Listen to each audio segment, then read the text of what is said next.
For some time now, I've been deeply concerned about our country, the growing division at home, and our standing in the world.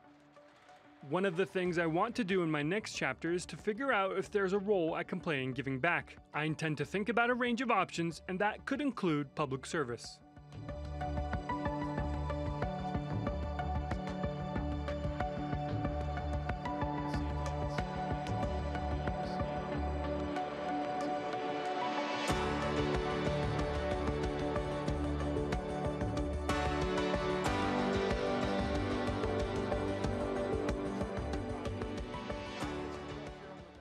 Now, TRT World's editor-at-large, Craig Copetas, joins me from Paris.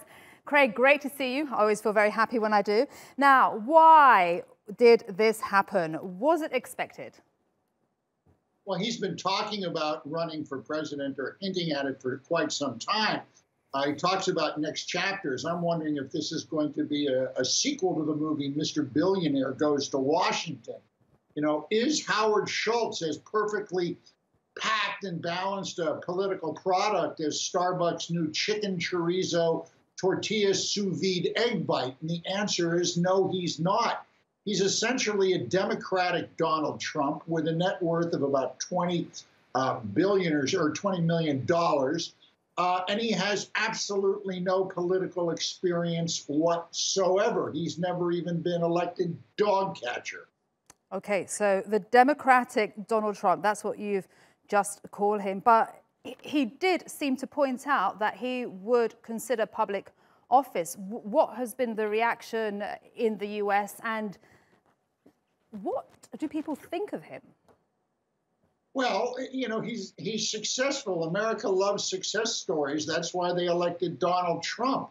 I don't think he's going to get very far. I would suspect he might think about running for Senate or Congress from his home state of Washington, because I think the conventional wisdom in the states right now is America's done with billionaire celebrity candidates running for the highest office in the land without any experience. They might know how to build a hotel, but they certainly don't know how to hold a tripartite discussion with Russia, China, and North Korea simultaneously. Well, let's see what happens on June the 12th with the Koreas. Don't speak too soon.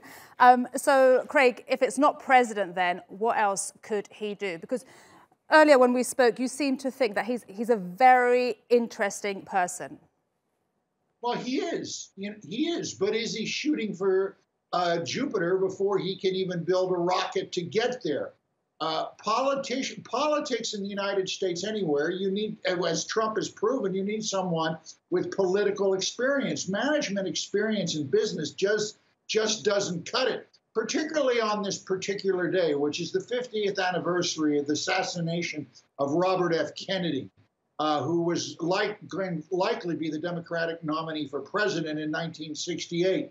He had come to that with a great deal of political experience, as most candidates have.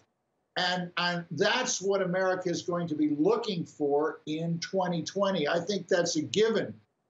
Presidents face the world in their own way, but they do need experience. And I think this idea that a businessman can come in and run the most powerful country in the world has been the great canard of the 21st century, at least so far. Okay, let's go back to Starbucks now. And do you think that Howard Schultz has left Starbucks in good hands?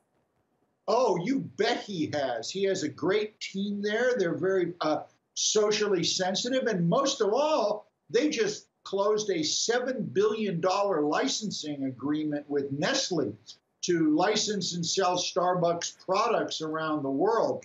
People like Starbucks. The question is, will voters like a guy who knows how to manage a coffee company to run the most powerful country in the world, or even as a senator or another politician? He might have to start low and work his way up.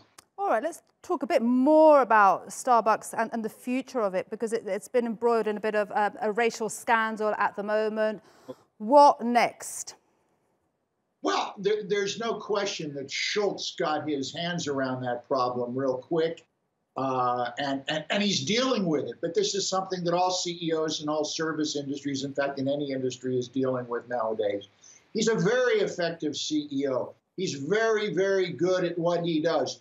He gives money to democratic causes.